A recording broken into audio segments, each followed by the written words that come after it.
Today I'm speaking with Ed Dodge. Ed, thank you so much for joining me today. Thanks for having me, Tim. Happy to be here. Appreciate it. And Ed is an independent researcher and a writer with degrees from Cornell University. And he does work in the solar power industry. And he's also done a lot of work on clean energy, technology and policy and environmentalism. So some interesting background there. And for the purposes of our interview, Ed is an author as well as a YouTuber, but an author of a book called History of the Goddess, From the Ice Age to the Bible. So looking forward to getting into that. That's all I know about you so far. So could you add anything else in terms of a bio that we should know about you today? Sure. My professional background, I was a tech guy. I still kind of am. I work in solar, but I had an IT career and stuff. And I'd gotten into writing a couple of years ago, writing about tech and clean energy tech and policy. But I also had a sideline in that I'd been studying the history of cannabis, the plant marijuana, going back to like when I was in college or even in high school. And the study of the hemp plant and how the fiber and the drugs go all the way back to the Neolithic Revolution. And then there's an unbroken thread of history all the way through where the fibers are, incredibly important backbone of civilization because they're the strongest natural fibers. So you need them for shipbuilding and bowstrings and all sorts of like critical applications were used for cannabis sativa. Now, this would all be very trivial, except for the fact that the government lies to us and would arrest us for growing this plant or allowing this wild plant to grow around the country. And so that's been sort of something I've followed for a long time and I've written about. And I had originally tried to write a history of cannabis back when I was in college. And I spent a whole year working on it. And I discovered as I was doing it that I was trying to write the history of the world. And that at 20 years old, and not just from one culture either, from multiple cultures, like the entire history of China, the entire history of India, the entire history of Europe, the entire history of the Middle East, the whole history of the Americas. And at age 20, I was really not capable of writing, that project. So I worked on it diligently for a year, did not get a book contract out of it. So I went back to school and graduated and went on with my life. Put that all away.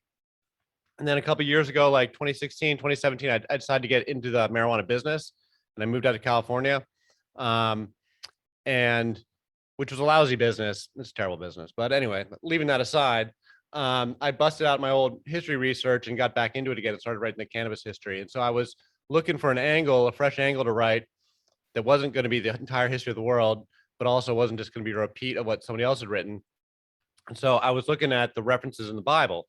Now, you may not be familiar with this, and I would love to have this conversation. It's a conversation unto itself, but there's 5 references. Modern scholars will say there's 5 references to cannabis in the original Hebrew of the Old Testament. And then it gets mistranslated as a different plant, either as calamus or as the meaningless term aromatic cane, because the canna root word is the same root word as branch or cane, or like reed branches. So it gets translated as aromatic cane, which doesn't make any sense at all. And the most important reference is that it's in an ingredient in Moses' holy anointing oil in Exodus 30:23. And so if you know the Bible, the holy anointing oil is pretty critically important. And it's a theme that runs all the way through because it anoints all the precious items and all the sacred items in the temple, the Ark of the Covenant. It also is for anointing the high priest and the king. So, and then Jesus Christ himself is the anointed one. Christ means the anointed one. So this is a very crucial recipe. And so for it to have marijuana in it is kind of notable. But then my question was, all right, so if cannabis is sacred at the time of Moses, and it's obviously not sacred now in the Jewish Christian traditions, at some point in history, it was thrown out. At some point in history, it flipped and went from being sacred to not being sacred. And so that was the sort of question I was looking at. I was like, all right, so where can we pin this down, that the traditions changed? And it was in doing that research that I discovered about Asherah and the goddesses in the Bible that I had never heard anything about. And I'd grown up going to church. Not my family's not super religious, but we did go to church regularly. And it was a Presbyterian church in Washington, D.C., perfectly respectable mainline church. And then I also, by chance, went to Catholic high school. So in those days, I was getting church 6 days a week, both Catholic and Protestant. And I had never heard of these goddesses. I'd never heard of Asherah. And the scholar was saying she's the wife of God. And I'm like, wife of God? How can that be?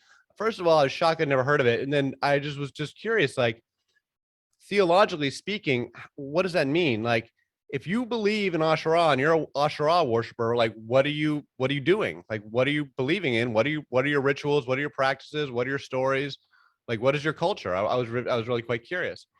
And it kind of connected back to a question I had as a child in church, which was, what were those Canaanites doing? Like, what were they really doing that the prophets were just so upset about? Like, they're supposed to be so depraved and horrible, but no one really ever tells you the details. So I always had that curiosity. I was like, aren't they just people? Like, what were they doing that they were so depraved, that they were so deserving of all this condemnation? So I started digging into the stories of Asherah and started learning about how this is all these nature-based religions and these fertility religions, and they're all very associated with the cycles of life. And that, there's not a lot about Asherah in isolation. There's very limited material about, very few stories, and not all that much material to just, if you just look at Asherah in isolation.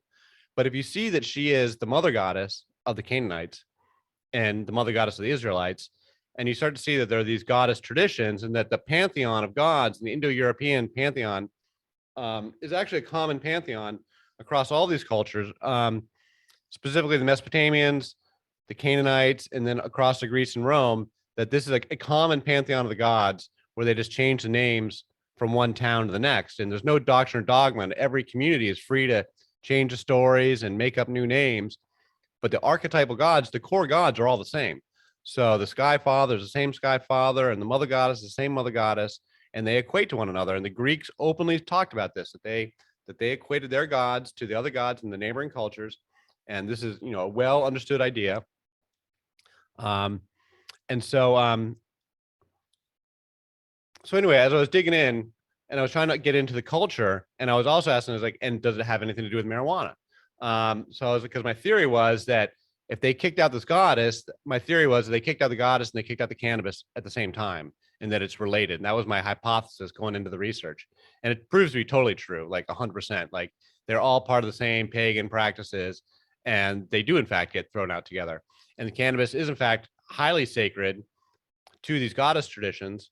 And I'm not coming out of left field with this. I mean, cannabis is sacred in Hinduism and has been since the Rig Veda all the way through modern history. It's all documented in the context of the war on drugs, that there are religious exemptions in India for cannabis use. So like, this is not, I'm not coming out of left field with this. And it's been growing in Lebanon forever, like since the Neolithic. And the sites in Lebanon, specifically the Baalbek. Have you ever heard of Baalbek as this town with the trilithon stones? Mm-hmm. That's the Bekaa Valley in Lebanon. They grow the best marijuana there in the world. And they have been since forever. And to this day, there are outlaw hashish farmers that are fighting off. I mean, it's all controlled by the various fundamentalist factions nowadays. It's all drug trade, so it's all going to funding various wars. Hezbollah and stuff has the control, but the individual farmers have been fighting off various people all through history. They've been growing it there forever. And it's all wrapped up in these Canaanite. That site, Baalbek, ends up being the most sacred site in these Canaanite traditions. And it was a really, really important site. The Romans, when the Romans rebuilt it and they renamed it as Heliopolis, it was the biggest temple site in all of the Roman Empire, bigger than any of the temples in Rome, more grandiose. It was the single biggest site in anywhere in the entire Roman Empire.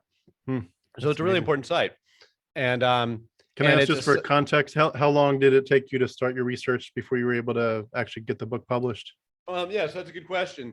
I worked on the book. So I was in California working in the cannabis industry.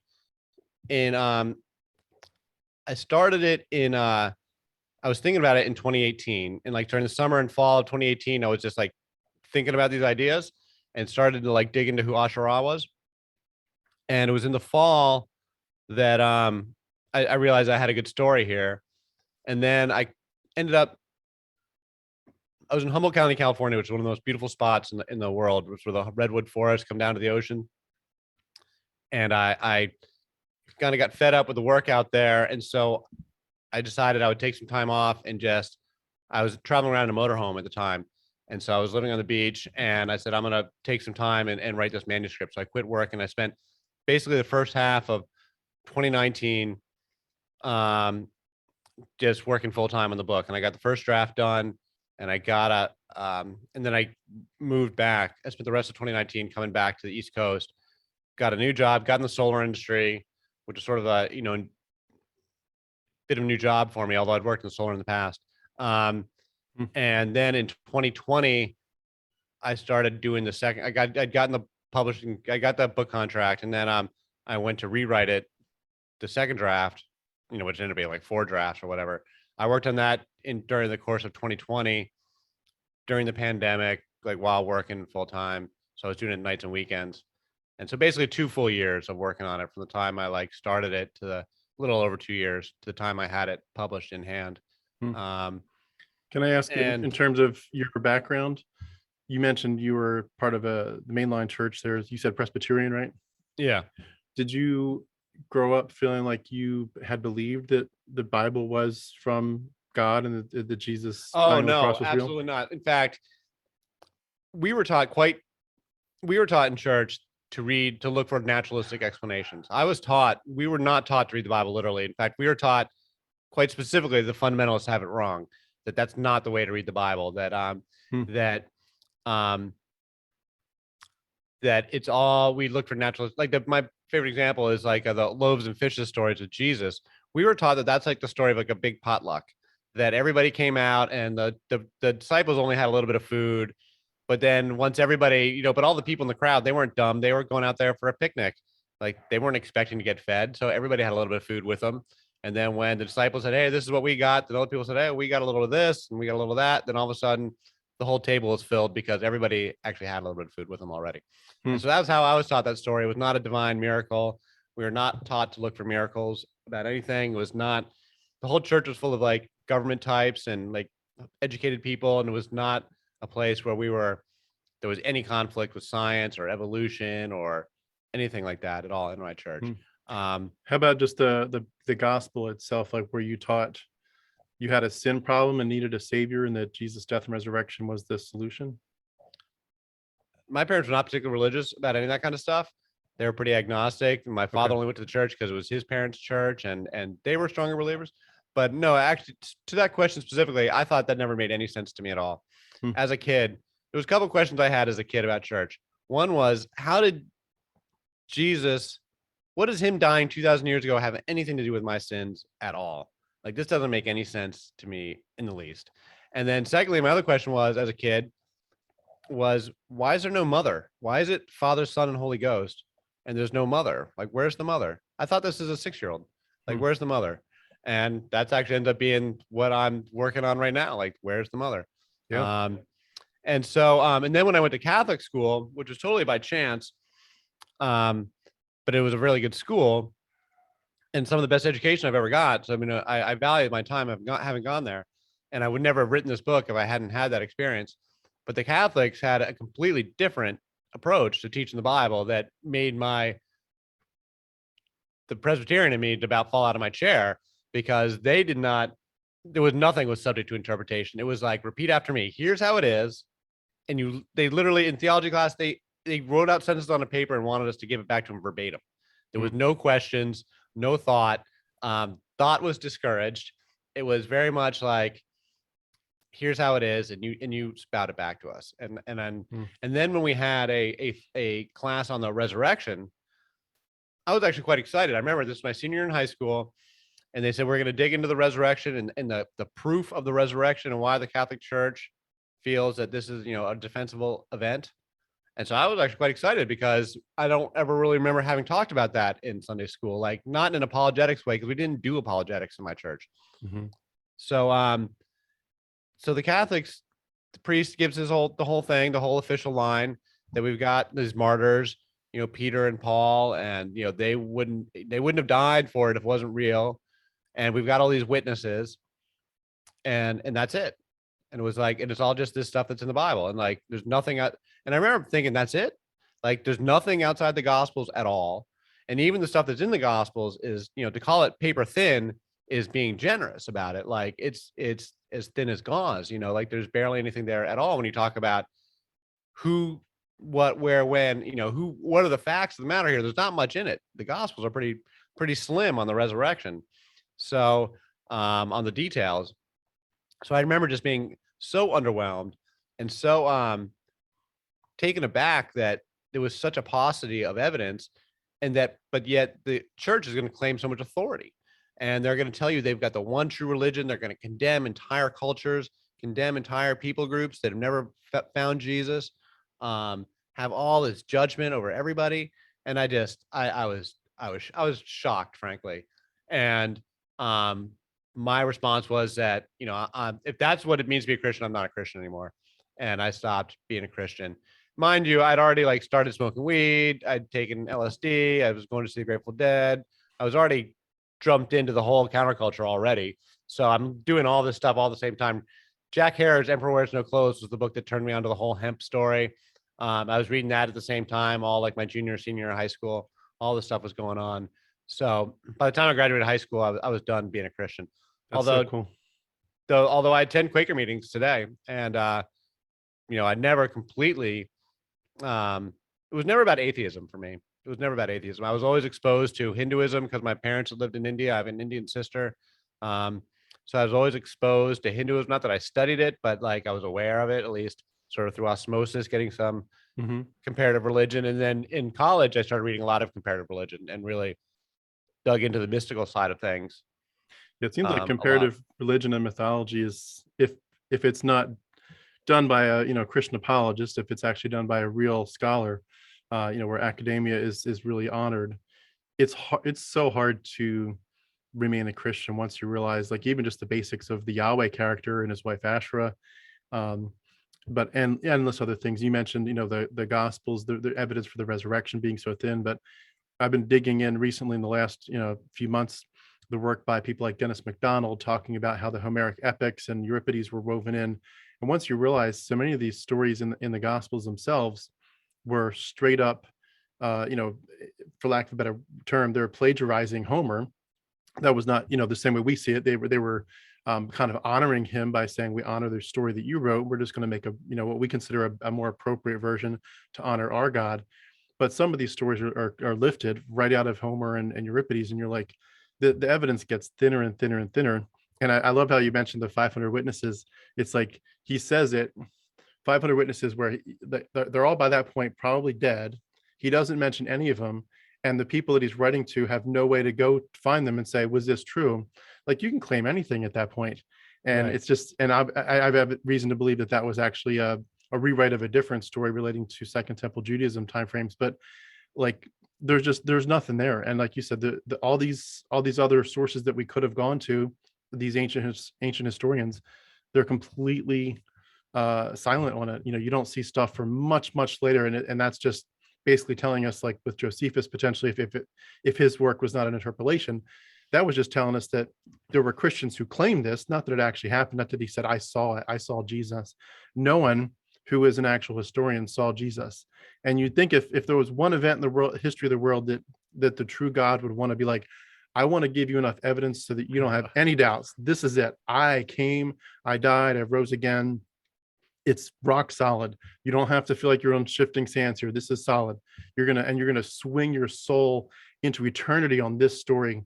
He's completely silent. It's like nothing. And then crazy. And I hear this from a lot of Christians. Your story is not unique. I mean, I mean this respectfully. A lot of people, the more they study, and it's a lot of the most devoted Christians, and the more they study it, the more they find out that it doesn't make any sense at all. And that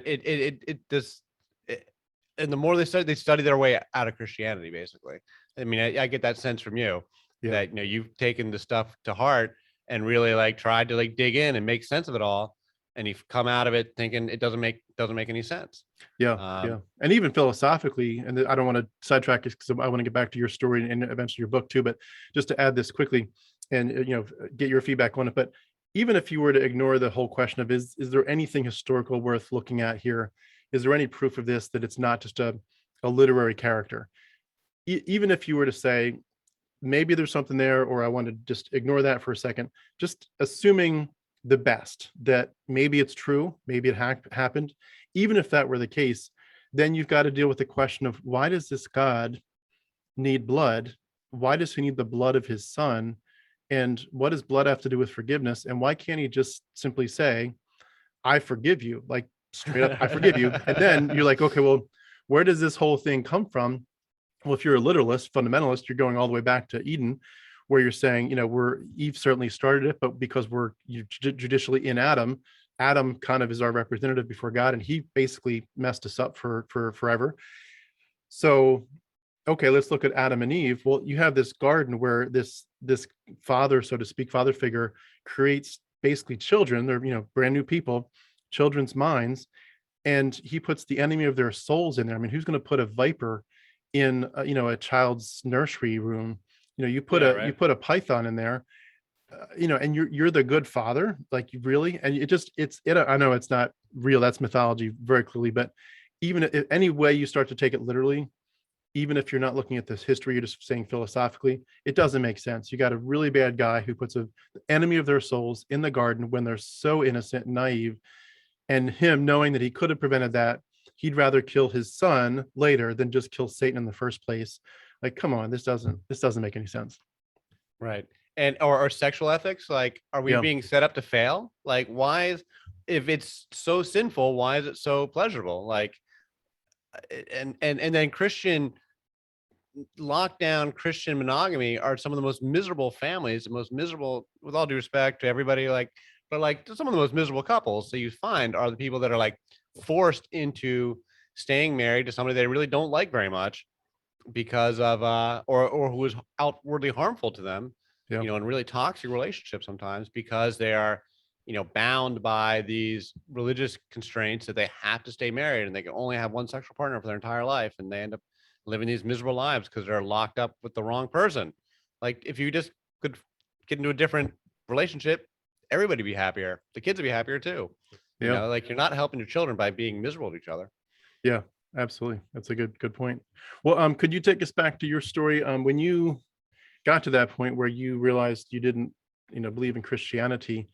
You mentioned before we started recording that you didn't necessarily take that to the point of atheism, that you kind of evolved a different worldview at that point.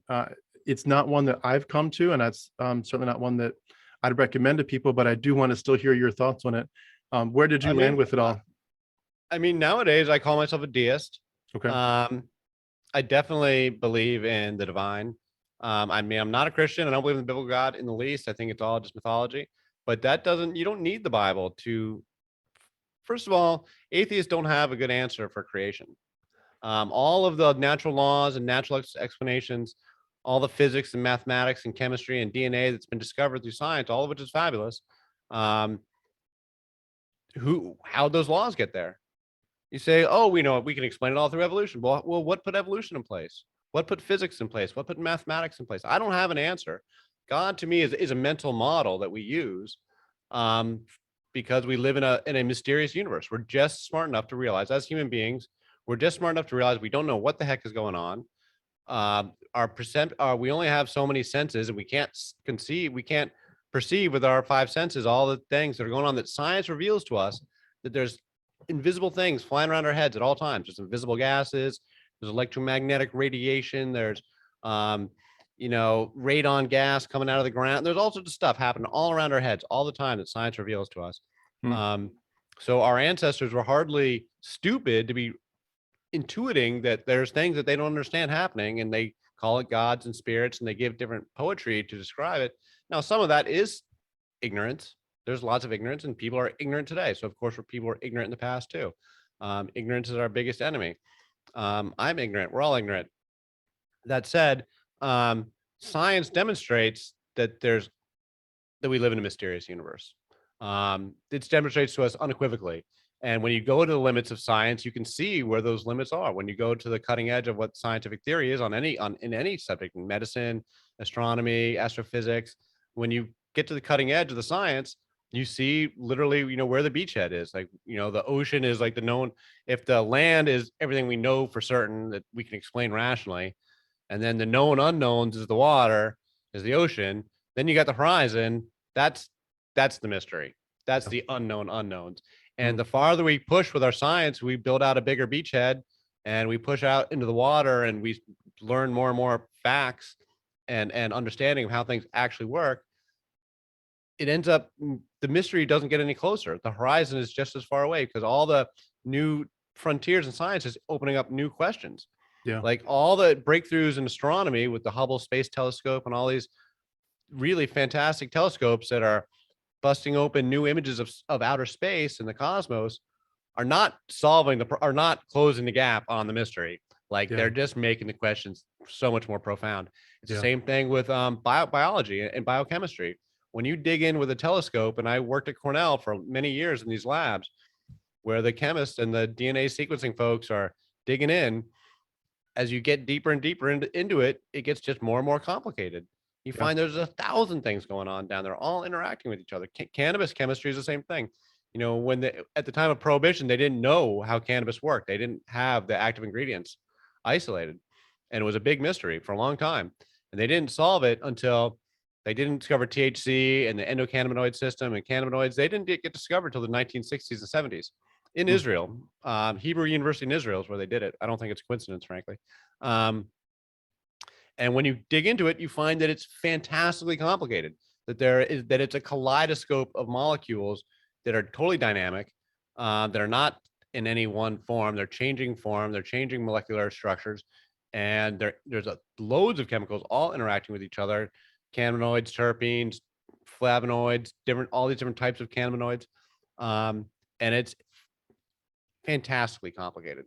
It's like astrophysics. I mean, it's crazy complicated, which feeds back to why it took them so long to figure out how it worked in the first place. Yeah, I'm really hopeful that they can get that James Webb telescope up safely and see what kind of science that can start. But well, I know we've talked a lot in terms of introduction, but I do want to make sure I leave plenty of space for let's talk about the book itself, because like I'm really making a case here. I want to make a case that again, I think all the gods are projections of the human mind and always have been. That said, I think they're useful and they have a high degree of utility, and that God to me is a poetic metaphor. It's an allegory, but it's a useful one. Can I ask you happen to have a copy of your book right there? Yeah. Can I ask you to hold it up to the camera there? So again, I'm going to read the title here: A History of the Goddess from the Ice Age to the Bible. And I'll have the link, by the way, for anyone that wants to pick it up. I'll have the link right beneath our video, so you can go to Amazon and get that if you'd like. I also have the link to Ed's other website where he gives you some sound bites, so to speak, of what he's digging into, so you can kind of get an expectation of what you're going to get when you get the book. Anyway, take it away. So then Mother Earth is the corollary to the Heavenly Father, and that they were the original gods.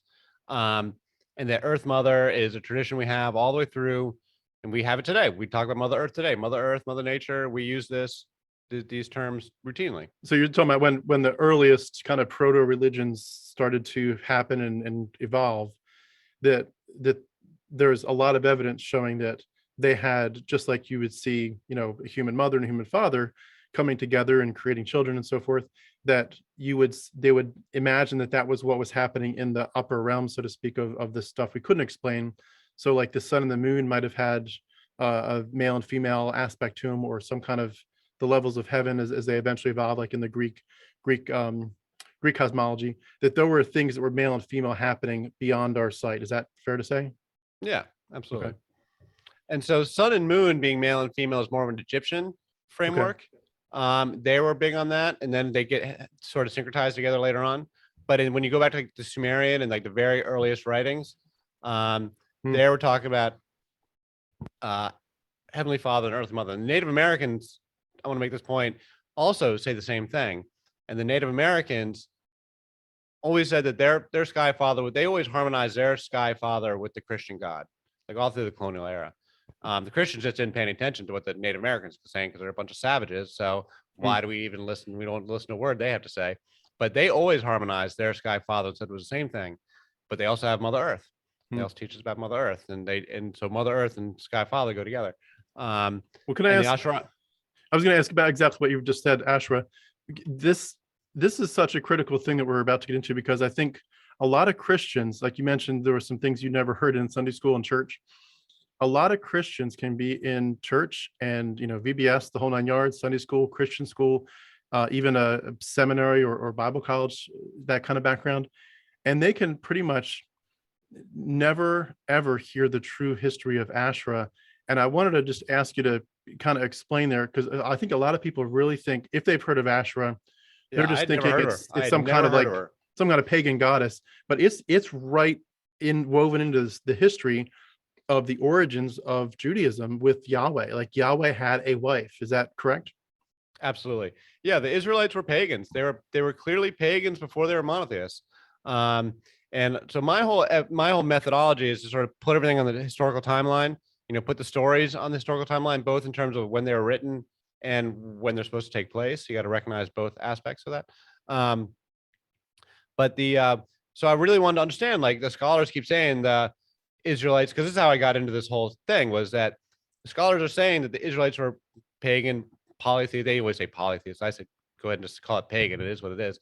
They were pagans before they were monotheists. And that God had a wife. And I spent a long time just trying to like understand how that fit into the context of the Bible story, because that's clearly not what the biblical narrative is saying. The biblical authors say very clearly these are foreign gods. They don't say these are native gods. What I finally figured out was that when you put it on the timeline, El and Yahweh are two totally separate gods, and that Yahweh comes later. So the Israelites, Israel, they're following Elohe, Israel.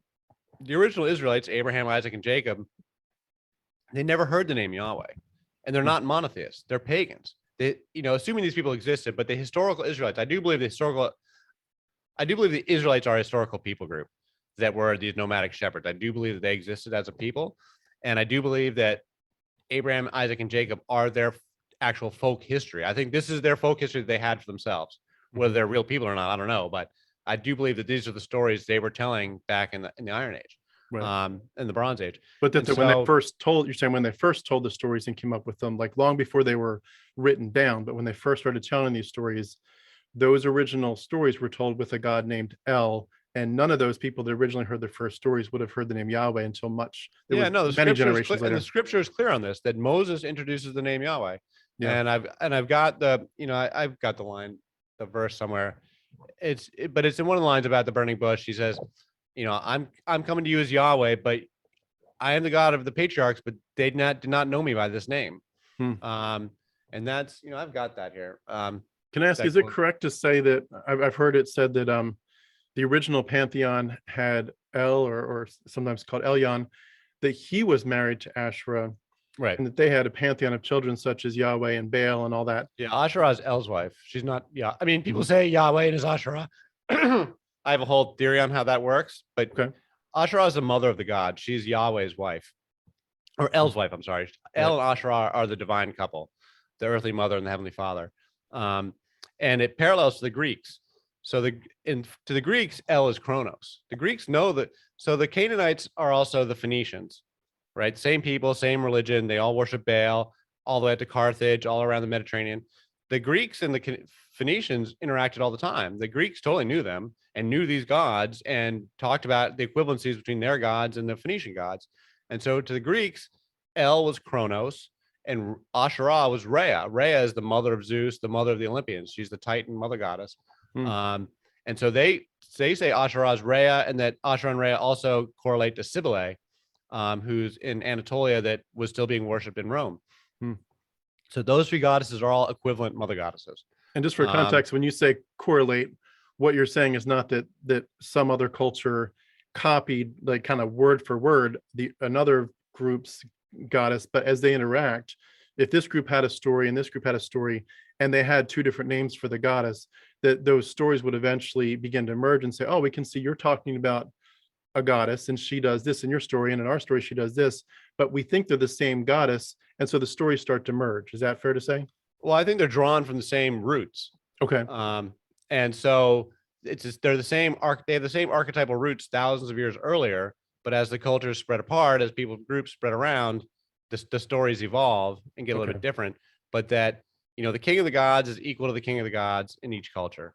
They're playing the same role in the pantheon, and the mother goddess is the same across pantheons, and the love goddess is so Astarte, who's Ishtar. She's Astarte in the Bible, but she's Ishtar in Babylon, and Inanna, she was the most popular deity in the Bronze Age. And she was the patron goddess of Babylon, of Nineveh, of Uruk, of all the most important cities. And she was she's the queen of heaven. She was really the most popular deity. So she's the daughter of Asherah. But to stick to Asherah, so the early Israelites are a pagan group. I'm here to say that from my historical analysis, that the historical Abraham is not a monotheist. He's following El, but they still have the entire pantheon. And so El's son Baal is the king of the gods. Baal was Lord. Baal was king of the gods. Asherah is the mother goddess. And the altar Asherah is worshipped with these totem poles. I call it a totem pole. They specifically say it's a carved wooden pole. So I realize it's a totem pole. It's the same thing as Native American totem pole, same thing as a European maypole that these, they have in Siberia too. And they go back they have the oldest one is like 10,000 years old. Yeah. So it's a really, really old tradition to do carved wooden poles that are in Earth Mother traditions. Yeah. And that's what the Asherah is. And so there were actually Jews of the Bible times that were worshiping both El and Asherah, potentially among other gods, but for sure El and Asherah together. And can I just take this? I wanted to add one more thing and see if it's correct, if I'm saying this correctly. For anyone that isn't familiar with the word polytheism, I'm sure most people that will listen to my channel are, but just to distinguish to me a couple different levels. So polytheism is just saying there's lots of gods. You can pick one to worship, you can pick a couple, you can worship them all, but there's a lot of gods. Then I've heard that it evolves in terms of Jewish history, it evolves to henotheism, meaning, yes, there's a lot of gods, but there's a high God and we worship him alone. And then eventually it kind of evolves to monotheism, where we just say, there's one God. Yeah, he's got some angels and there's demons, but they're not really gods. There's one God alone who's over it all. And he's always been the main God, the only God. He's the creator God. No one else can, be more powerful than him. Is that correct to say it that way? Well, that is the traditional, that has been the academic narrative. And that's what I was that's what I learned and digested as well. Exactly what you're saying. Okay. I actually want to put a slight different tweak on it by making this distinction that when Yahweh was first introduced, and I think, Yahweh is at a certain point invented, he's not a Bronze Age god. He does not appear anywhere in the Bronze Age. There may be some slight reference to him as an obscure god down in Midian, so he may have some older roots. It doesn't really change my narrative. Basically, that you get the Bronze Age. Are you familiar with the Bronze Age collapse? So that just a little bit, not much. Well, basically, around the year 1200, it doesn't happen all in one day, but basically from 1200 to 1000 BC is a complete dark age where all the powers in the Near East, there's a series of disasters. Earthquakes, famines, droughts, and then a series of really brutal invasions by this group called the Sea Peoples, who end up becoming the Philistines. And they attack all of the cultures from the Mycenaean Greeks, all the cultures around. If you go around the Aegean, then down the coast of the Mediterranean coast of the Levant, they attack every single culture. And they all fall in a series of dominoes because they're all like closely intertwined, have tight trade alliances and political alliances. So the Mycenaean Greeks fall, they completely go away, never come back. It's a 200-year dark age in Greece with no governance, no trade, no literacy. The Hittite Empire in Turkey collapses for a variety of reasons, not just by the Sea Peoples, but they fall, they go away, they never come back. The Phoenicians survive. The Tyrians in Lebanon are the one group that actually seems to survive unscathed, and they become the first leading culture to come out in the Iron Age. Because when the Bronze Age collapse ends, you also get the Iron Age begins. That's one of the things that happens, is that iron replaces bronze, and you get new trade routes and new weapons and new economies around new material. The Sea Peoples roll down, they settle in Philistine, and then they attack Egypt.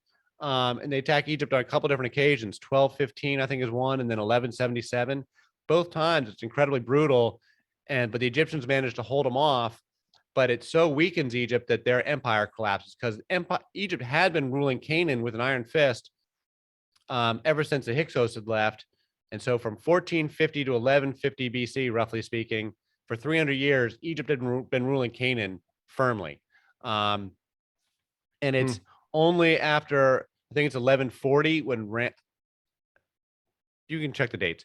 It's around 1140 BC when Ramses VI leaves Canaan, and leaves Canaan ungoverned, and that's when the Israelites move in. And the archaeologists will tell you this. This is when the hilltop settlements start being formed, and the Israelites are actually starting to settle in Canaan. And this is the time of the judges. That's like 1140 BC, and then 1000 BC is when King David takes Jerusalem, and that's like an historical event, 1004 or something like that. So that time period is the time of the judges in between there, when it's like an ungoverned, there's no governance, there's no literacy. So the old languages, which was the old written language, was cuneiform and then hieroglyphics in Egypt, but cuneiform is what all the empires all used. That written language completely goes away, and there's no literacy at all for a couple hundred years. And then the new phonetic alphabets that are invented by the Phoenicians and then copied by the Greeks and Hebrews are both emerge at the exact same time, both copied from the Phoenician original, which is our phonetic alphabet based on sounds that we use today. That emerges, like the earliest writings are like 850 BC. And so you've got this period of a few centuries where there's no writing at all. And all the earliest stuff to come out of the Hebrews comes out of the oral tradition. And there's no writing at all before like 850 or so, 900 BC. Hmm. Interesting. And Can so, I ask, I wanted to ask, with it being clear that there was a father and a mother goddess early on, and that evolved, from what we can tell, into, from Elyon and Asherah with having children, one of whom was Yahweh, to eventually it being Yahweh and his Asherah, but then eventually Asherah is removed and it's just Yahweh. Yep. Obviously with various names, they're going to say Yahweh is Elyon and all that, but this big question that comes up: if everyone across the Greek and Roman empire is believing in these female mother goddesses, and certainly love sexual goddesses, the female side of divinity is a big deal to a lot of people.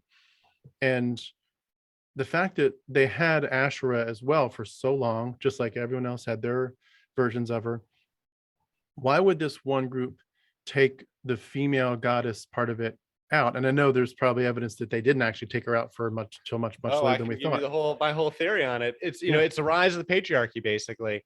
Okay. So in the Neolithic times, so you've got, there's the Ice Age, then there's the Younger Dryas, and then it's like a total like mass extinction event, and human populations are totally demoed. All the big animals are wiped out, and then it's the survivors of the Younger Dryas that do the Neolithic Revolution, and that is and that happens in the Fertile Crescent, and it happens right where all the Bible stories are taking place. Jericho is was an original Neolithic site. People have been living there for 7,000 years prior to the Israelites showing up. And so, these Neolithic settlements show every sign of being,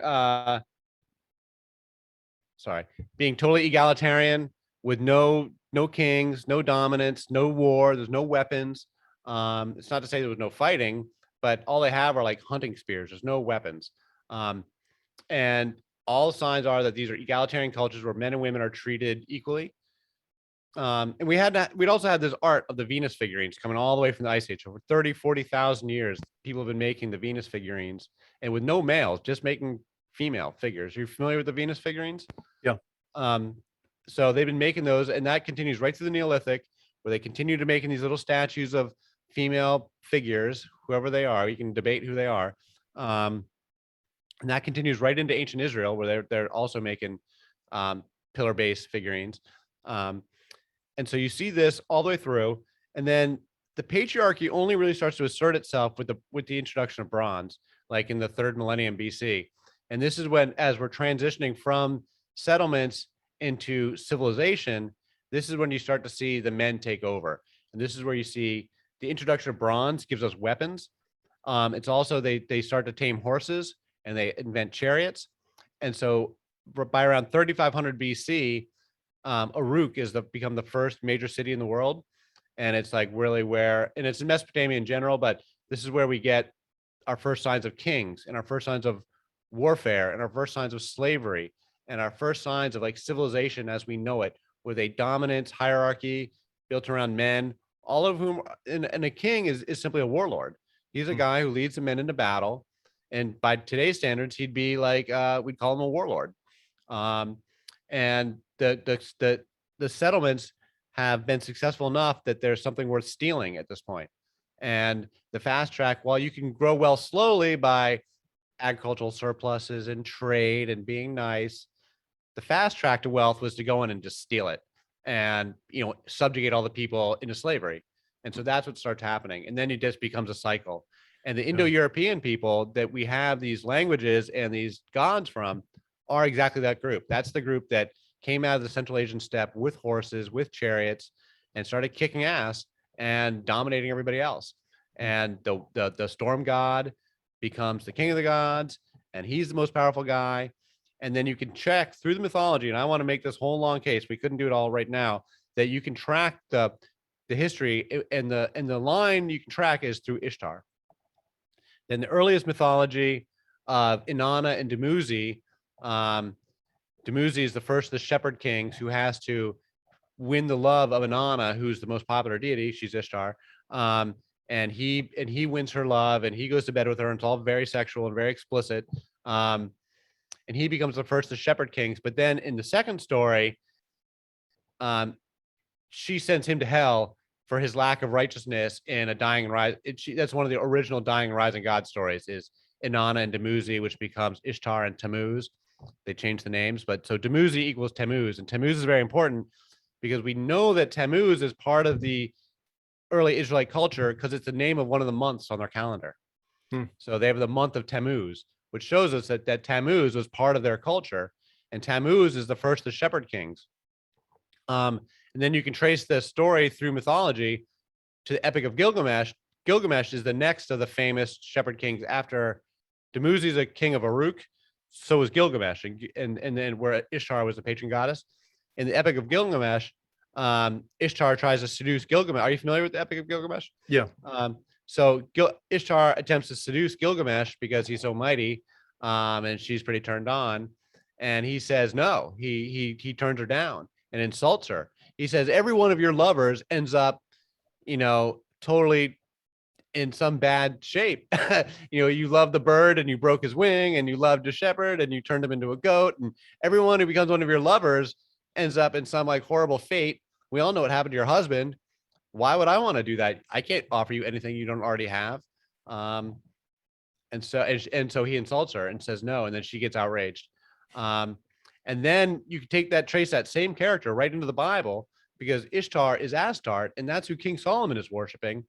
And they call her Ashtoreth throughout the Bible. They're calling her Ashtoreth. The ETH means shameful. They're calling her shameful Astarte. So why is she shameful? Because she's a sex goddess who's basically like a porn star goddess. And this is a culture where they celebrate, they associate sex with making the flowers grow, and sex is a form of creation, and women are creators. So women are holy because they have the force of creation within them. And so ritual prostitution is celebrated, and there's no shame in it. Men celebrated their daughters' promiscuous sexuality, and that sending their daughters to the temple was encouraged to be prostitutes. And the women kept the money. The women are totally in charge of the whole business. They're not being pimped out by some man. The women run the whole thing. It's a women's led religion. And and it's got maternal bloodlines. If you've got maternal bloodlines, you don't actually have to control women's sex lives. This is a key thing that the patriarchs are trying to do, is impose paternity.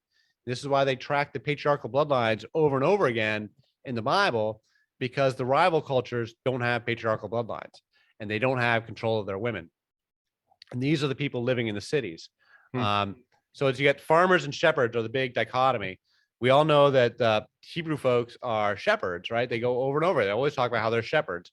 And you even see that metaphor used in a modern day church, where a priest is called the shepherd and the church is his flock and all this stuff.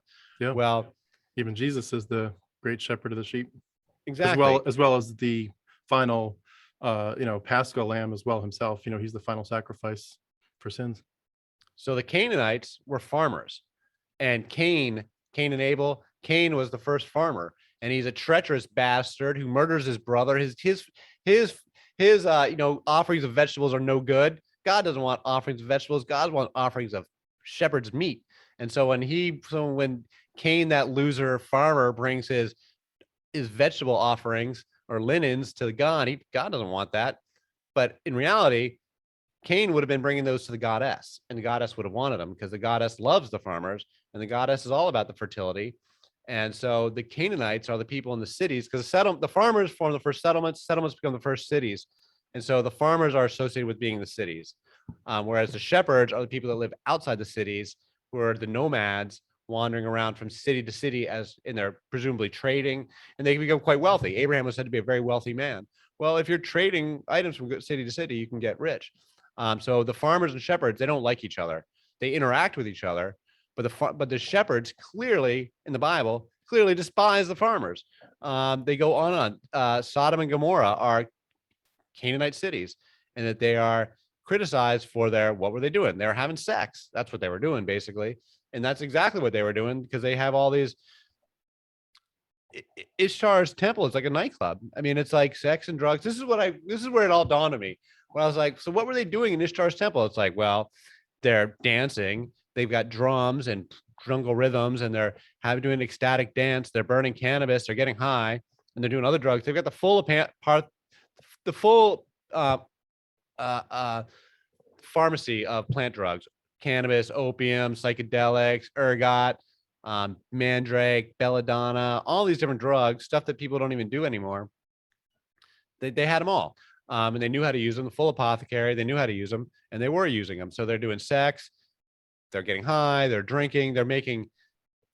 Also, they mix drugs in alcohol, so in wine and beer. So that's where you get your mystery potions. So that's how they made up medicines, was to like mix up plants into alcohol bases mainly, and you can make mystery potions, and which was something that women did. This is a part of the women's traditions. The women did weaving. The women were midwives. The women made mystery potions. The women were in charge of sex. There was a bunch of things that were women's. This was women's sacred spaces, and that these women's religions were about, and they were the masters of the cycle of life. So life, death, and rebirth, and the triple goddess is this repeating motif, where you've got a mother, maiden, and death, a death character, or a crone, or a death character. The mother goddess, the maiden, is always the most popular one, because she's like, in Ishtar's case, it's love and war. And then her sister is the death goddess. In Sumer, it's Ereshkigal, who is the queen of the underworld.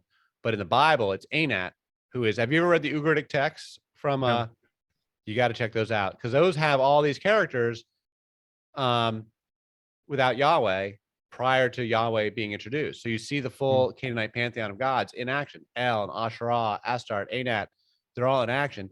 Anat's his death goddess, and she is powerful enough to go threaten to destroy El. She threatens to smash his skull in and make his gray beard run red with gore.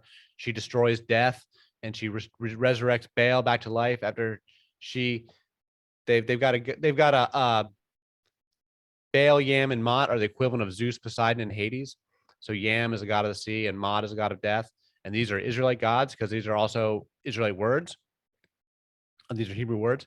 Baal dies at one point, and Anat is so upset. Baal and Anat are lovers, so it's like their sister lover. So Anat is Baal's greatest defender, and when he dies, Anat is so upset that she goes and finds death, Hades, effectively, grabs him by the collar and screams, "Give me back my brother!" And then promptly pulls out a sword, cleaves him in half, grinds him up with a sieve, burns him with fire, and feeds him to the birds. And with that, Baal is restored, and Anat places him back on the throne, where he reigns forever as the king of the gods. And that's the Canaanite dying and rising god story. And it's got this character, Anat, who's like, she's the equivalent of Kali. You know Kali from the Hindus? Yeah. She's the equivalent of Kali. She's got a skull necklace, a belt of human hands. She's drenched in blood. She delights in slaughter. And she delights slaughtering the enemies of Baal. Well, who are the enemies of Baal in the Bible? The prophets of Yahweh were the enemies of Baal. So like, this is who Queen Jezebel, who was a historical person, would have been praying to Anat to be slaughtering the prophets of Baal. So my take on the whole history is that the early Israelites are pagans. They go to Egypt. They're totally under Egypt's thumb, because Egypt's ruling everybody in that time period. And it's the context of the Bronze Age collapse, is that is when Yahweh comes to the fore. Moses and the Exodus, that all happens in this I'm not saying the Exodus happened. Like we all know that the Exodus as written did not happen. Nonetheless, it's a personally plausible context for why they may have been wandering around in the desert for 40 years, because Egypt was growing unstable, but hadn't withdrawn from Canaan yet. So they had to kind of like bide their time. They're nomadic shepherds anyway, so it's hardly a surprise that they're wandering around, because that's just what they do. But they've got to wait until like 1140 when Egypt actually finally leaves. And then there's all this fighting going on. And so they rally around Yahweh, who's some tribal god that, wins the battles. The Song of Deborah is the oldest part of the Bible, and that speaks to these events. And she talks about when the people chose new gods. So in the Bronze Age collapse, new cultures are forming, and this goes for the Greeks. And there's a parallel thing happening in the Greek mythology where the Greek Olympians were also new gods at this point. Zeus is invented at the same time Yahweh was invented. Zeus does not exist in the Bronze Age. Poseidon and Athena did, and some of the other gods existed in the Mycenaean pantheon, but not Zeus, specifically not Zeus. He was invented. And he reorders the entire Greek pantheon to suit his patriarchy. And that includes reordering all the goddesses so that none of them challenge his authority. But if you go compare them to the Canaanite goddesses, so I was saying there's a direct equivalence between Baal, Yam, and Mot are exactly the same as Zeus, Poseidon, and Hades. But the comparisons to the goddesses doesn't work, because the Greek goddesses are all subservient to Zeus. Not one of them challenges Zeus. But the Canaanite goddesses, none of them are subservient to men at all. Asherah is not, she's El's wife, but she's not subservient to El. If you go through the Ugaritic text, when they're choosing the new gods, because that story is all about how Baal becomes king of the gods, he's got to fight off his brother Yam, there's a contest. Asherah makes the choice, and El waits for Asherah to make the choice, then El stamps it with his authority. But Asherah is the one choosing the gods. And Asherah is totally respected by everybody, respected by El. He doesn't order her around. He tries to have sex with her, and she like says, no, not today. And he's like, okay, well, whatever. And he has to like put up with like his wife, like it's like a human marriage. It's like, and she's actually got respect. And then he's got these daughters. So my take on Yahweh, I keep coming back to this, is that he's a reformer. So when Yahweh is introduced into the culture, it's not so much that it's about monotheism, but it's a cultural reform, and they want to end a couple of specific practices that we don't have today. One being idolatry and having gods in the stones and statues and things, which was actually how they believed it was. They want to end that. Two, they want to end child sacrifice, which was a reality. The Canaanite traditions that the Baal worshippers really did cut up infants and throw them in a fire. And that seems to be specific to the Phoenician culture. Like there's a lot of human sacrifice in different contexts, but what they're doing there in the Bible and what they've discovered from the Carthaginians is that they really did cut the throats of infants, not in times of duress. Like there's human sacrifice when it's like you're under siege and like your whole city is about to fall. And so the prince might voluntarily sacrifice himself. Like this was not unusual. But what the Phoenicians did is that they cut the throats of babies during good times, just as an offering or in exchange for some vow being fulfilled or something. And the Greeks and Romans both wrote about it, and they were both disgusted by it. The Greek and Roman literature on the subject is that this was totally atrocious, disgusting, and abominable practice that the Phoenicians did. And this is why the Phoenicians are such nasty people, even though the Phoenicians were actually the most sophisticated. It's like this paradox. The Phoenicians were like the most sophisticated people at the time, the most sophisticated artisans and traders and the richest people in the era. But they also had this most superstitious backwards religion where they really did practice human sacrifice or infant sacrifice. And then third, they've got the ritual prostitution and the celebration of women's sexuality, and the Kadesha priestesses who are in the Bible or in King Solomon's temple. This was a class of priestess all over the Near East. And they've also got transgender priests, like eunuchs and transgender people were also totally common. And they're in the Bible. They're the Kadesh. They're the male counterparts of the Kadesha. And they have these sex rituals, and it's totally done in the open. And the followers of Yahweh, the patriarchs, they hate it. They can't stand it. They want to get rid of it. They condemn it. They've been condemning it for centuries. And it's a culture war that plays out over a very, very long period of time, like racism in modern day America. This is a culture war playing out over centuries. It doesn't get solved in one generation at all. And so this effort to get rid of the Kadesha, to get rid of these goddess temples, plays out over the entire first temple period. So King Solomon's temple is a temple to Yahweh. It's a pagan temple. El is still being worshipped as an entirely separate god. And and Yahweh is just another pagan god. And so they're having this fight. Yahweh is initially fighting with Baal to become the new Lord. Baal is the old Lord. Baal has been around. He's the existing God. Yahweh is trying to like overturn him and it's like a coup. It's like a coup of the divine council. We coming in. He's a revolutionary. He wants to overthrow the battle guys. I imagine him to be like this mysterious, like a gunslinger in the old Western movies. He's a mysterious gunslinger coming in from out of the desert with, no backstory, no friends, no family. And he's coming into this town and it's run by a bunch of corrupt, bad guys who are running roughshod over everybody, keeping all the money. And this mysterious stranger is going to come clean up the town and take out the bad old rulers. And he's going to take over for himself. That's how I like in the whole story. That Baal and Anat are like they're pretty nasty gods. Actually, read the Ugaritic text. Baal's a little bit nasty. Like he's like kills a lot of people. He's pretty blood drenched, and Anat's pretty blood drenched. And if these are your high gods, and your religion is to practice human sacrifice or child sacrifice, I can personally imagine why there would be a reform movement within the community that says like, let's stop doing this stuff, man. This stuff is awful. Killing our babies is not solving any problems at all. Let's stop doing it. And then other people are like, how dare you blaspheme against the gods? We've been doing this forever. And so it fights. So that fight plays out the entire first temple period. All the attempts at reforms by the Yahweh's kings, by Hezekiah and Josiah, are unsuccessful and unpopular. And Yahweh is generally an unpopular guy. When the nation of Israel, when Israel and Judah split, Israel's pagan its entire history.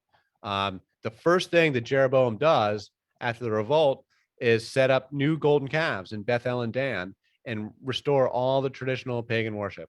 And the northern kingdom of Israel is pagan its entire time, with this full pantheon of gods, and they don't worship Yahweh. And they're like, fuck you, Yahweh. We don't like your reforms. We like the old ways. I was going to add one of the funniest stories that I think I remember even as a kid in the Bible is that one set up, I think it's with Elijah against the prophets of Baal. And he's making fun of him because they do that thing where they set up a great big like a wooden altar. I talk all about it in the book. I think it's a trick. I think Elijah tricked him, and I think that's a historical event. I'm actually inclined to believe that really happened. That there really was. I mean, it's obviously like elaborated on, and and it's been mythologized a little bit. But I read about how that whole thing could have been a trick. That Elijah, that there's this stuff called Greek fire that they used in naval warfare in those days, and it was a mix of naphtha. Naphtha is like a fossil fuel. We'd use it in Zippo lighters, but they had it in the ancient world, and it looks just like water, and it can be blended with water, and it's called and you can't really tell the difference.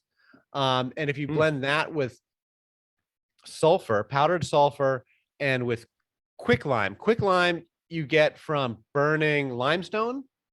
So the altar that Elijah uses, it says specifically that it's an old altar that's been broken down.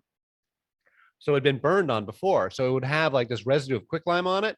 And then if you add sulfur to it and then throw naphtha on it, it totally explodes into this massive fire that looks exactly like the way that that's described. And I have a chapter on it where I suspect the whole thing is a big elaborate magic trick that they use to trick the prophets of Baal. But I think that speaks to an actual culture war that was actually going on.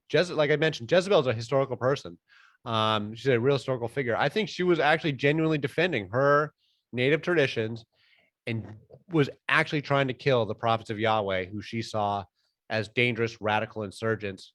Because they were trying to kill her people in return. And they end up killing her. Yeah. And so in fact, there's three queen mothers, Jezebel being one of them, that are deposed for their worship of Asherah. There's Makkah, who is like a granddaughter of Solomon or granddaughter-in-law of Solomon. She is deposed for putting up an Asherah pole. There's Jezebel, who's deposed. And then Jezebel's daughter is Athaliah, who was the one and only queen to ever rule Jerusalem as a solo queen in all of its history, as far as I know. and she gets murdered and assassinated as well. And those three, they all three of them are queen mothers, and they're deposed. And I liken that as a metaphor for deposing the mother of the universe, the queen mother Asherah.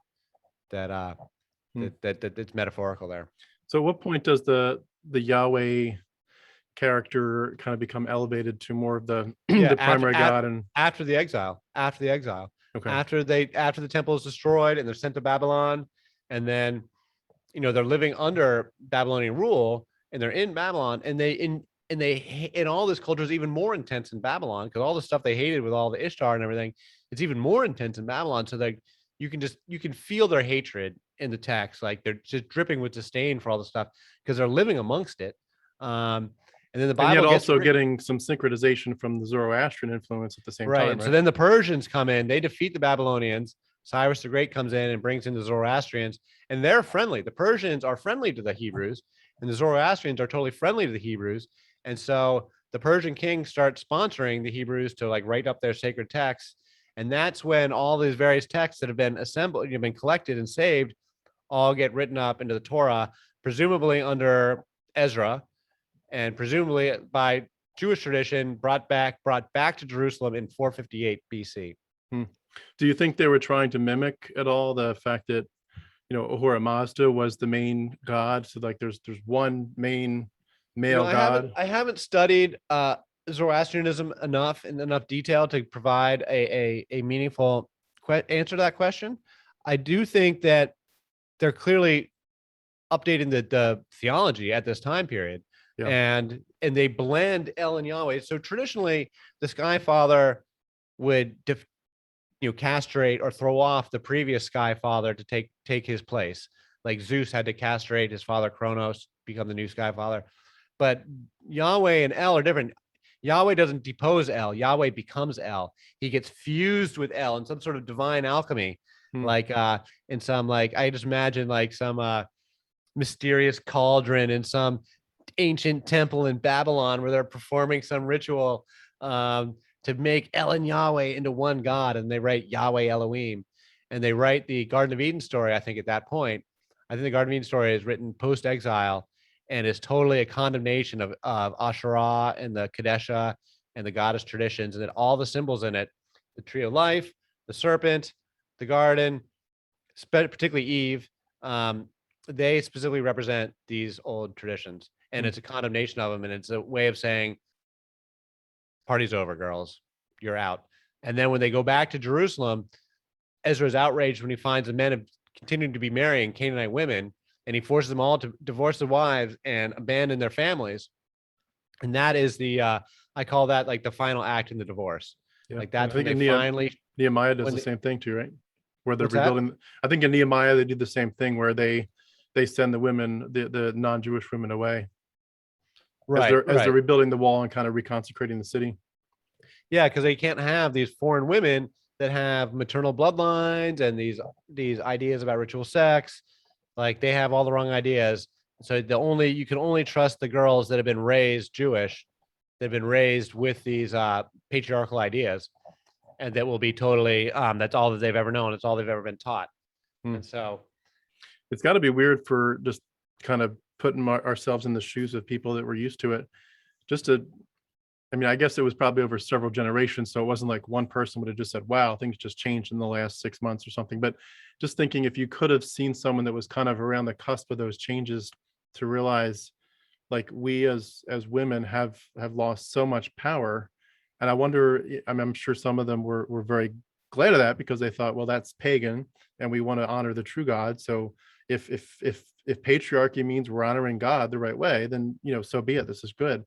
But I was curious to think about, just brainstorming what some of the women who were used to the old ways would have felt like as they realized this is women are literally becoming subservient in significant ways. And you see it where the way they rewrite these stories, it's always the men who are the priests. It's always the men who are going in doing sacrifices, men only in the Holy of Holies.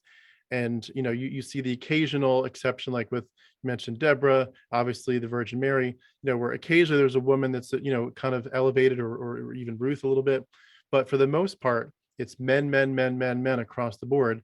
And, you know, when Jesus comes along, he gets a chance to, you know, pick disciples. He's all men.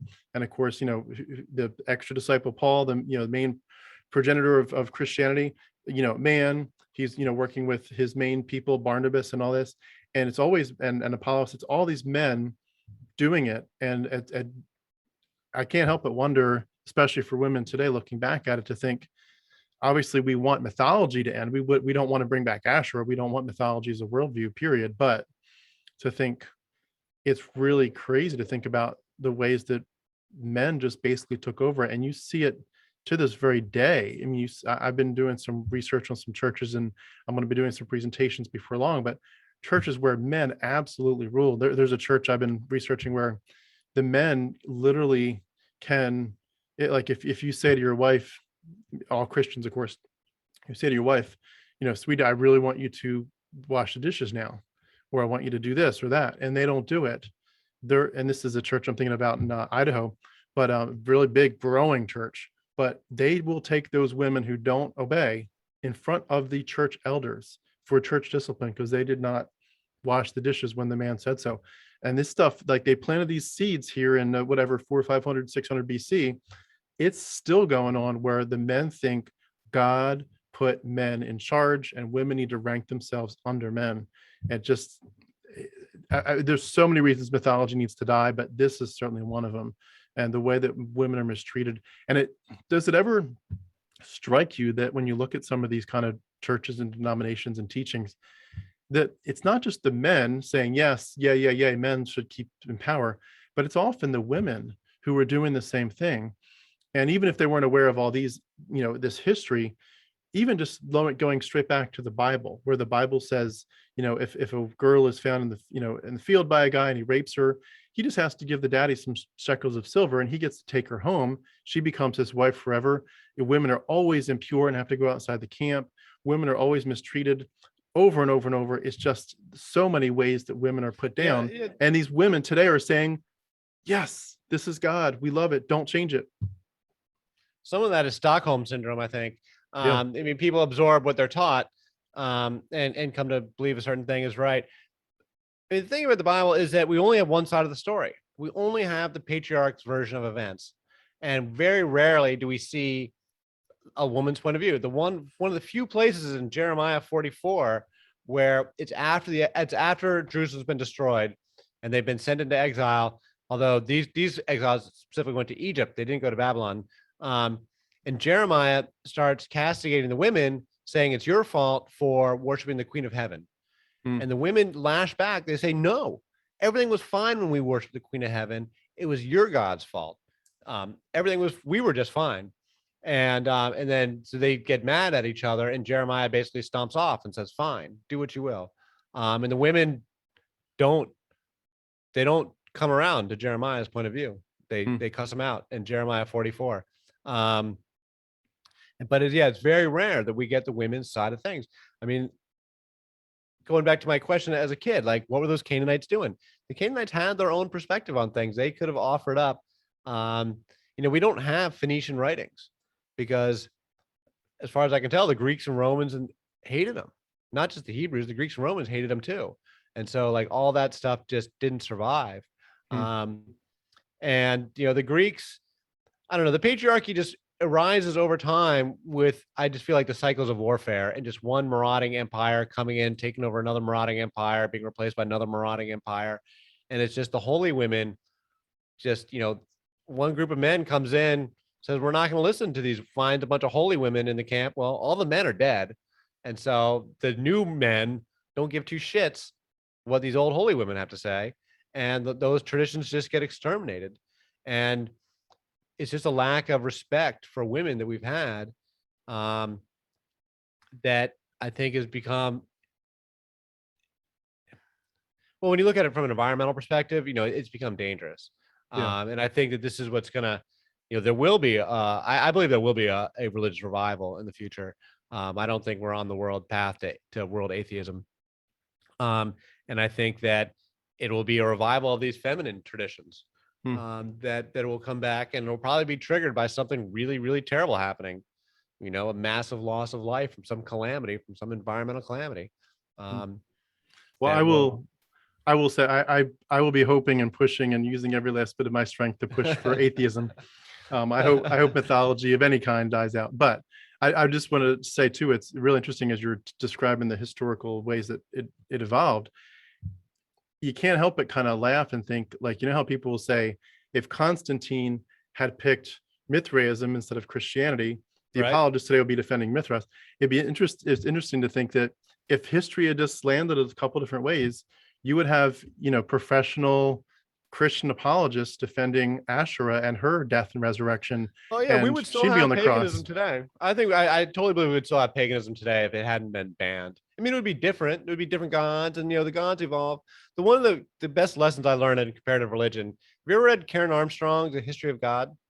I don't think so, She's no. she was a former nun who she left the church, but then has written a lot of books. Some people are critical of her, comparing Islam and Christianity, and the books are sold really well. The History of God was a big bestseller.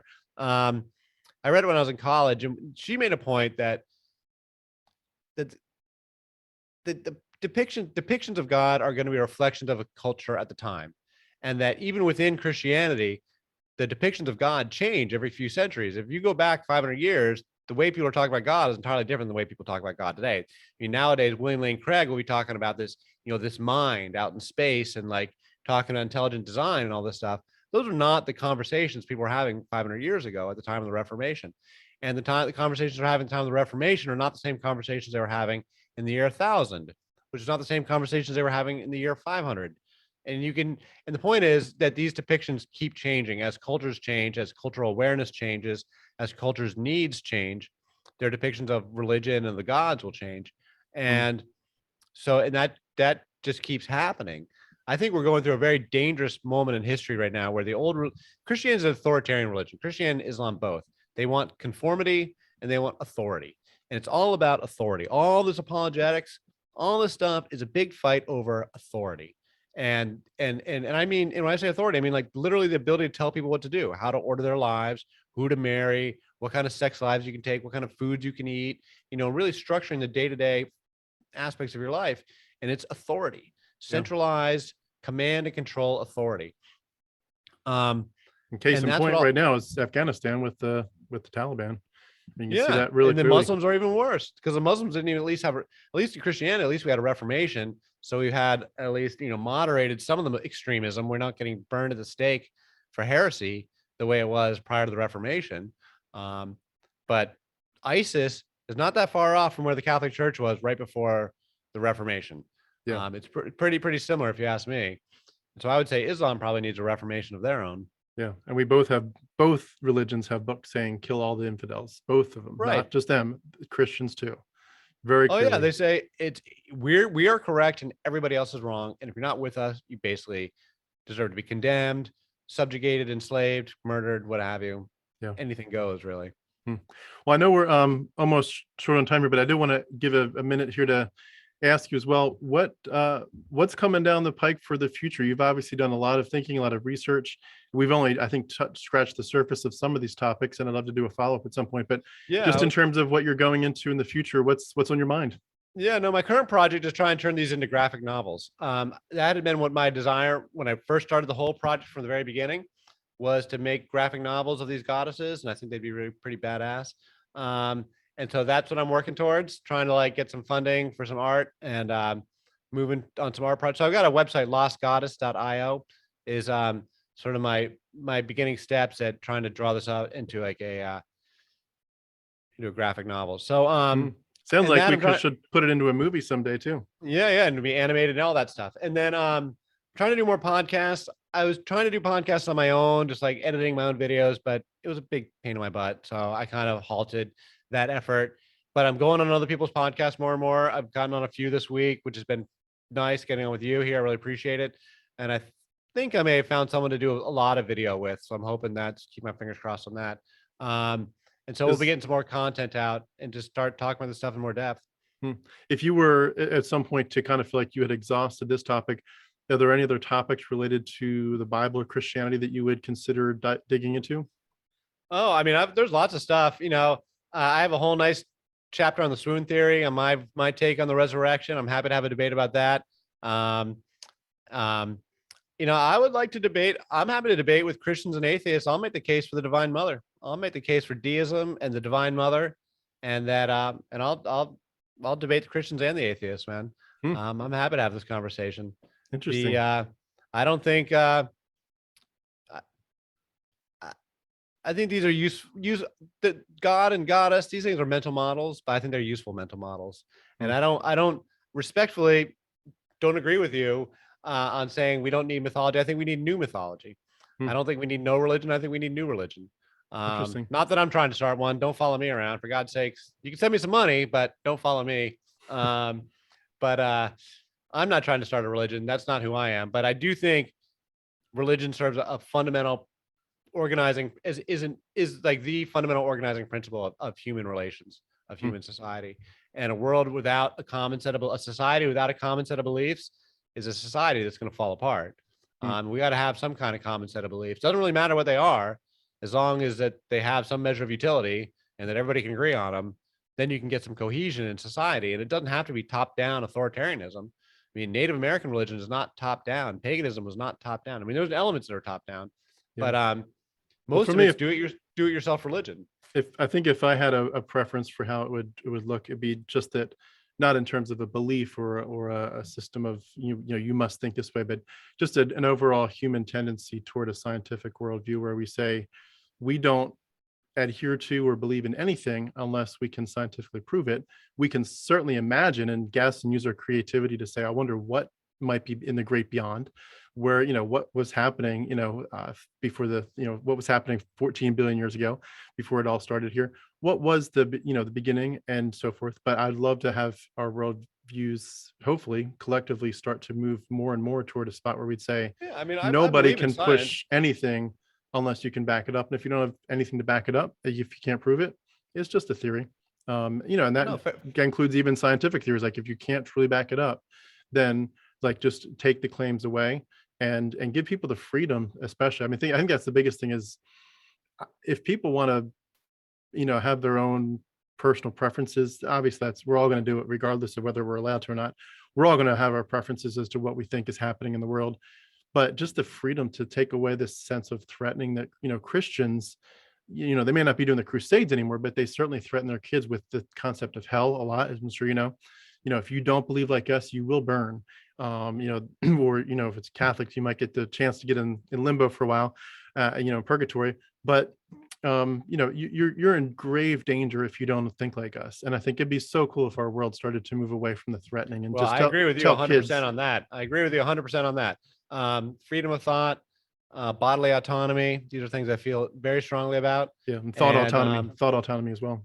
Yeah, thought autonomy for sure. And the but I don't lose sight of, like, I will say this much about science.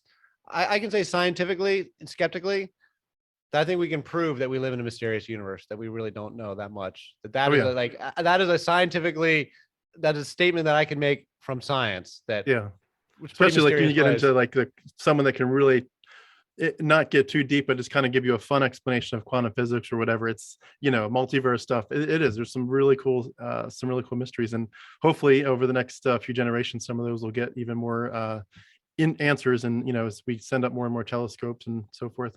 Well, I did want to just also ask, in terms of your specific works with the with the Bible, do you have anything that you feel like you haven't investigated yet, specifically about goddesses that's coming? Is there like a Lost Goddesses of Israel part 2? Do you feel like you've kind of covered most of it thoroughly in the book? I would love to write another book. No, I would. This book, I'll be the first to admit, I wrote it in kind of a bubble. Like I wasn't working with anyone. I wasn't sharing my work with anybody. There was nobody critiquing it. And so it could be better edited. It could be tighter in terms of footnotes and stuff. And I was writing as I was learning. And there was a lot of stuff that I was still learning. And I was still writing to the day I came to my deadline, like publisher deadline. I was like still working on it. And so at a certain point, I just like put the pen down and had to turn in what I had. But I was still developing my ideas. And so like a year, it's not even it's been better part of a year. And I'm still developing my ideas. So I would love to write another book that would be little more to the point and a little more like easier to read maybe, and shorter. So I definitely like to write another book. I don't have an immediate ambition on it. Like I'm not starting it right now. What I'm working on right now is these art projects, because I think that'll sell better. And the graphic novels has better chance to actually make me some money. Because I would like to recoup some of my investment here. That said, I would love to keep talking about it. As far as I've always been interested in comparative religion. So I have Hindu friends and I hang out with some Hindu folks and we talk about some of the stuff from that perspective. And the Native American stuff is really fascinating to me. So those connections, I would love to keep exploring those connections, African connections too, because I've never really studied. There's so much that I haven't studied. I haven't studied Chinese or African, like, I mean, or even just Far East Asian stuff really at all. I haven't studied African stuff at all, South American. So there's lots I haven't studied. But my main thing is I would like to tell these Bible related stories. And I would like to retell these myths, recognize them as myths, but do these Bible stories with El and Yahweh as two separate gods, and do these stories where they're fighting, where Yahweh is fighting against Baal and like a real like comic book showdown. And you got Anat flying around with drenched in blood and Ishtar running around. Like these characters are so utterly fantastic. Yeah. They're so cool. Sell it to Marvel. So, and I think Ishtar is going to be the character that really will speak to the modern day, like lefty, woke, environmental, feminist type. She's literally trans.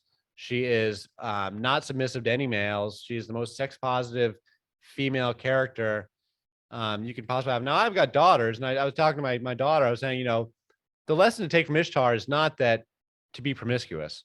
That's not the lesson I'm trying to like get you to understand here. The lesson I want you to take is that she has her own sexual agency and she's not submissive, and she makes her own choices about who she goes to bed with. And there's one story where she gets raped and she kills a rapist. She hunts him down to the end of earth and kills him, or turns him into a goat, or does something horrible to him. I forget what it was. Point is, Ishtar's got agency and she's not submissive. And that's the lesson I want my daughters to have, is to be not accept any limits placed on them by any patriarchal male power structures. That's awesome. And it's a good side of impact to some of those discussions, and even just learning the history of all these goddesses we've talked about. Is a lot of Christians struggle with the idea of truly embracing their sexuality, and even the deepest parts of it with eroticism, and to realize that some of these goddesses, they were doing more than just propounding eroticism, but that was part of it. And to realize have an erotic worldview is a wonderful thing, and humans have had it for centuries, millennia, and it's only in certain and some cultures still have it a lot more, obviously, but in certain cultures, and certainly the one that we've grown up in, they kind of drifted away from that, and eroticism was kind of labeled as more of a dangerous concept. But to truly embrace an erotic worldview is just, it's a healing thing for Christians that have been told, purity culture, shame culture, virginity culture. I can't even imagine what it's like coming out of that purity culture and having digested that so deeply. I really feel bad for it. I think it's a really toxic ideology, and I really feel bad for folks that have gotten wrapped up in that and damaged by it, because there's a lot of damage that comes from Christian sexual ethics are really perverted. Yeah, they're not healthy. Yeah, well, let me just wrap it up by I'll just say, we've been talking with Ed Dodge. Ed is the author again of the books we've got the links for. Ed, thank you so much for what you're doing with your book, your video, your other work that's coming up in the future. I think your voice in this is really important, and I think a lot of people really need to understand, people that are concerned about understanding the origins of their religion, of their worldview. They need this information, and this kind of levels the playing field. So thank you very much for what you've done thanks, here. Dave. I really appreciate it, and it was great to come on, and I enjoy your voice too. You've been doing good stuff too. I've been watching your videos. Thank you. And these conversations are important. We've all kind of had, or maybe not all of us, but a lot of us have had enough of being this authoritarianism and being told what to do and how to believe and how to think, and being condemned for not thinking just the right way. Yeah. And not even being told where it all came from. Right. Yeah. Well, thank you so much. Let's do it again. Tim. Yeah, absolutely. Anytime. Thanks, Ed.